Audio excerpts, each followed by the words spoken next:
You need to leave. This lounge is for real clients. Lisa Newman didn't even hesitate. Her words just landed, sharp as broken glass, right there in the middle of a marble and brass Miami morning. It was humid outside, but inside Summit Wealth Bank's private lounge, those 8 words froze everything. At 10:17 a.m., Vanessa Clarkia, the CEO, the woman who literally owned the building, heard it, and honestly, she wasn't surprised. Maybe that's the worst part. You ever have someone treat you like you don't matter, not knowing you signed their checks? Stick around, because by the time I'm done, you'll rethink what you know about power, bias, and how quickly a room can turn on you. Vanessa wasn't flashy. She never had to be. Dark jeans, light blue cashmere sweater, black loafers, tablet case tucked under her arm. No designer bag, no show-off jewelry. Not a single thing about her screamed billionaire. That was by design. Today was a test, and she wanted them to show their true colors. She just walked in, asked the teller for access to the private lounge, and mentioned a little $5 million withdrawal like she was asking for coffee. No one questioned her at first. They just waved her into the glass partition lounge. She'd barely settled when the temperature shifted. Lisa, manager, all perfect blonde bob and power walk, strode over, leaned in, and said, "We'll need proof of where your funds came from." Her voice was cold, like this wasn't about policy at all. Vanessa just opened her tablet, ready for this dance. This wasn't her first time at the rodeo, you know? At 23, they'd frozen her account over her first big commission. At 26, a banker called her high risk, even when she brought 30% extra collateral. 20 years and $8 billion later, and she was right back at the start. Same stare, same suspicion. She handed over her documents, but before Lisa could look, a new storm blew in. "Don't clog up the line, sweetheart." That was Edward Pierce, big shot investment banker. Suit so crisp it could cut you. He flicked Vanessa's tablet off the desk, didn't even look back. Natalie Wells, the youngest private banker, piped up with, "That kind of cash doesn't add up. You could have stolen it." She didn't shout, but everyone heard. A couple clients looked up, started whispering. Vanessa blinked, slow and steady. "Run my name," she said, voice even. Lisa just shook her head. "Not verified. This isn't a walk-in center." From the corner, Keith Morris, a tech entrepreneur, started filming, his phone's red light glowing, like the truth finally had backup. "Don't," Vanessa said. "We settle this with facts, not footage." Calvin Holt, tall in a gray suit, crossed the room and spoke softly. "Brother, this is bigger than a clip. Speak up, don't just record." Keith hesitated. Vanessa nodded. "Words," she said. "Let them hear us." Next to Vanessa, Maya Reed, clutching her purse like it was armor, whispered, "This is foul." Vanessa urged her, "Let them hear it." Maya stood, pointed right at Lisa and Natalie. "She's not the problem. You are." Natalie rolled her eyes. "Security's on standby." Edward sneered. "You really think this woman is $500,000 here?" He slid a folded note across the marble. Maya read it aloud. "Go to a pawn shop." The room gasped. A white woman clutched her purse. A young Latino dad lifted his head. The air was alive now, crackling with disbelief and anger. Vanessa's voice rose, steady but sharp. "You're destroying this place with every word out of your mouth." Lisa just smiled. "You're not a client. You're a con artist." Vanessa pulled out her phone and dialed. "Carla, start protocol 6. Carla Evans, her assistant, didn't even pause. "It's ready, ma'am." Vanessa looked Lisa in the eye. "You're going to regret this. Not because I'll yell or post a video, but because you just told the wrong woman she doesn't belong in the bank she owns." Lisa rolled her eyes. "Delusions don't scare me." Keith's phone was up again, but Calvin put a hand on his arm. "We do this the right way. Words, not videos." Lisa nodded at Natalie. "Call security." Natalie was already dialing. Her voice clipped. "She's a fraud." Vanessa didn't flinch. She'd weathered worse, like when her first property deal almost fell apart, or 14 acquisitions, or the global recession.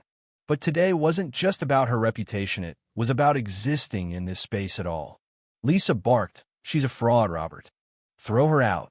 Assistant manager Robert Clean stepped forward, nervous. "This woman is a con artist parading like she owns the place." Lisa spat. Vanessa turned, silent, unblinking. The lounge felt like a courtroom now, not a sanctuary. Edward threw fuel on the fire. She stole that money. Why isn't she in cuffs? That word stole burnt. Natalie folded her arms. That's stolen cash. No real client makes that request. Not dressed like that. Vanessa sat, taking it in. Her faded jeans, her simple shoes, her cashmere sweater, not enough armor, apparently. Maya's voice trembled but rang out. Enough. You don't even know her. Edward laughed. Oh, we know the type. Probably stole someone's login. Robert wanted to speak, but the words died in his mouth. Keith looked to Vanessa. I should be recording. Vanessa shook her head. Words, not lenses. Calvin stepped closer. If we want to change the room, we speak in it. Natalie snapped. You're making a scene. Vanessa's response cut through. You called security on me for existing. That's the scene. Finally, Robert asked, do you have account verification? Shame dragged each word. Vanessa didn't answer him. She called Carla again. Proceed to phase 2 of Protocol 6. Carla confirmed. It's logged. Internal audit will hear this. Robert straightened. Lisa waved him off. Don't entertain her. Edward barked. She's filming a stunt. Playing victim for views. Keith stepped up. She's not filming. But I stopped. She asked for words, not posts. Maybe try listening. Natalie tried again. Security's coming. Let them deal with this. Maya didn't back down. Security for what? A withdrawal? Lisa shouted. You're all being manipulated. You think someone like her has $500,000? Vanessa turned. You sound afraid. That's the sound of your job slipping away. Lisa hissed. Threats? Really? Vanessa stayed steady. No. Just a mirror. Carla's voice returned. The compliance board is monitoring.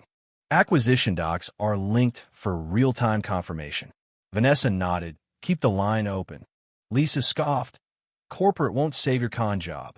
Robert asked quietly, what if she's right? Lisa glared. Vanessa stood, steady. You accused me. You call me a thief. You mock my clothes. And I'm still here. Why do you think that is? Silence. Maya stood by Vanessa.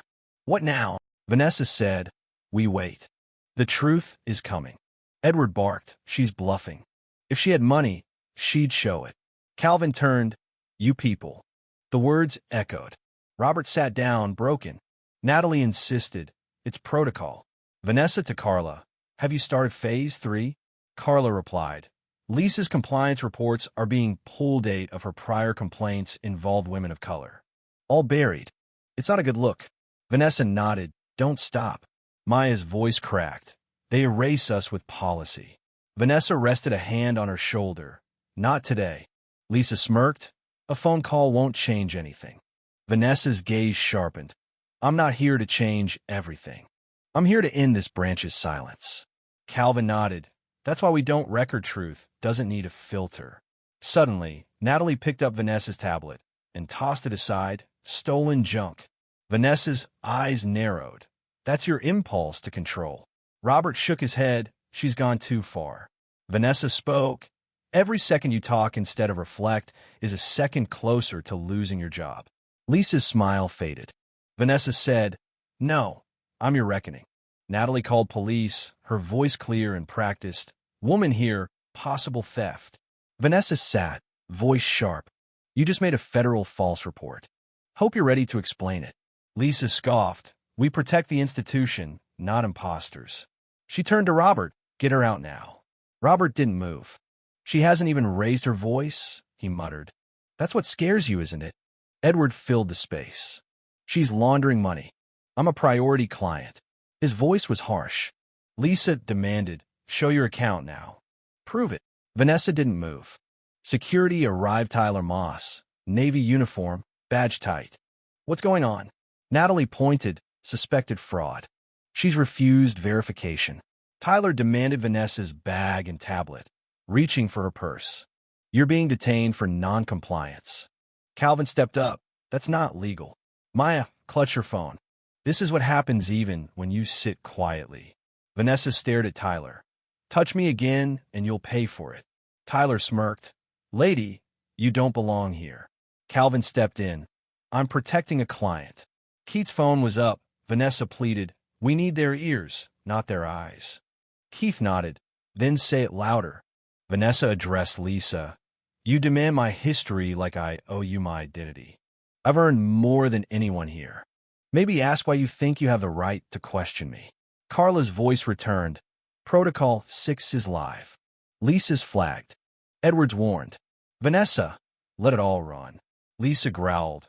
"You won't get away with this." "Vanessa, you mean being black, wealthy, and patient? I've done it for 20 years. Robert backed away. Natalie finished her call. Clients murmured. A retired banker shook his head. A young couple held hands. Then Robert spoke up. "What we're doing is wrong." Lisa glared. "Don't you dare." Robert revealed. Natalie wanted police. She didn't even run verification. She wanted her out fast. Natalie snapped. "Liar." Robert quietly. "You said it." Knowing who she might be. Edward shouted. "You're turning on your team for her. She's bluffing." Vanessa finally stood tall.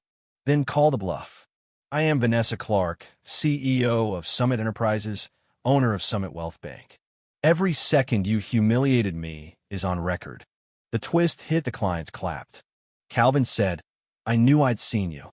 Forbes, 2 years ago." Maya, teary-eyed, "She's our so." Keith, whispering, "Should have filmed this part." Vanessa's voice was calm, then commanding. "The problem wasn't you didn't know who I was, it's how you treated someone you thought didn't matter." Lisa stammered. "You set us up." Vanessa, "No, I tested you. And you failed." Sirens grew near. Police were coming, but real justice was already in the room. Lisa pointed. "Detain her before she disappears." Tyler moved to grab Vanessa, but she stood her ground. "Touch me, and you'll lose more than your job." Maya blocked him. "Back up. She owns this place." Tyler hesitated. At that moment, police entered. One officer, Stern, asked, "What's going on?" Natalie stepped forward.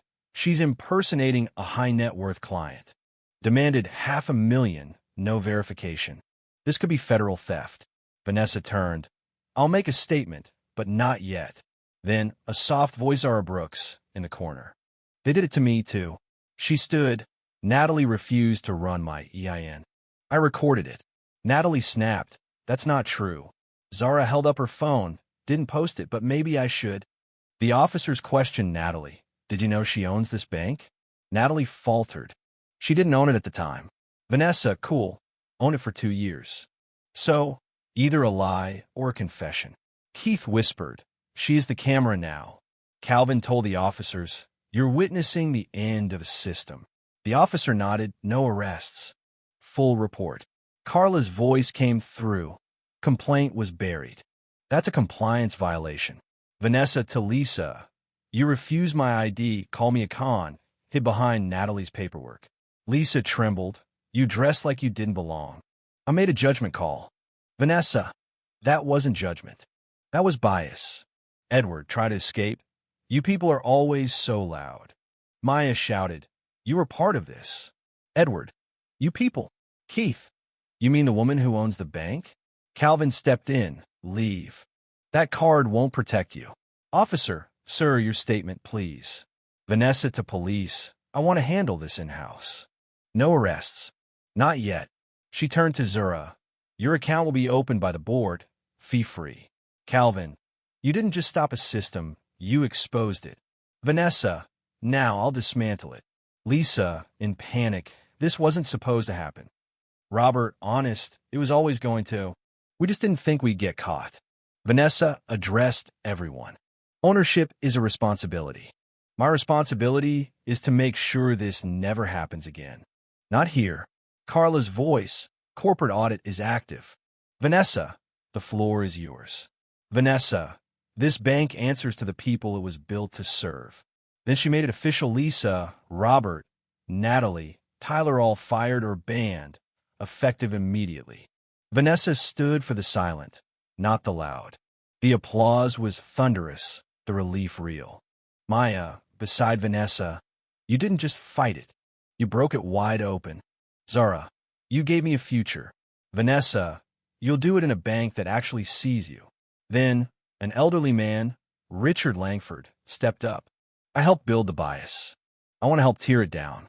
Vanessa, gently, why now? Richard, because you used your voice. I want to use mine. Carla confirmed. 17 flagged as risk 15 were black or Hispanic. This was culture, not a case.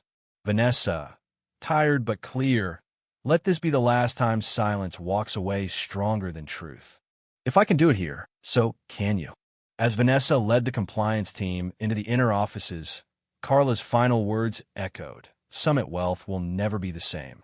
The message, the lesson, and the legacy? They stayed right there in the lounge where silence finally broke for good. If you've ever been doubted, dismissed, or denied, let this story remind you your voice matters. Justice begins with truth. Now, I want to hear from you. What's your take on justice, community, and the line between policy and prejudice? Share your story below.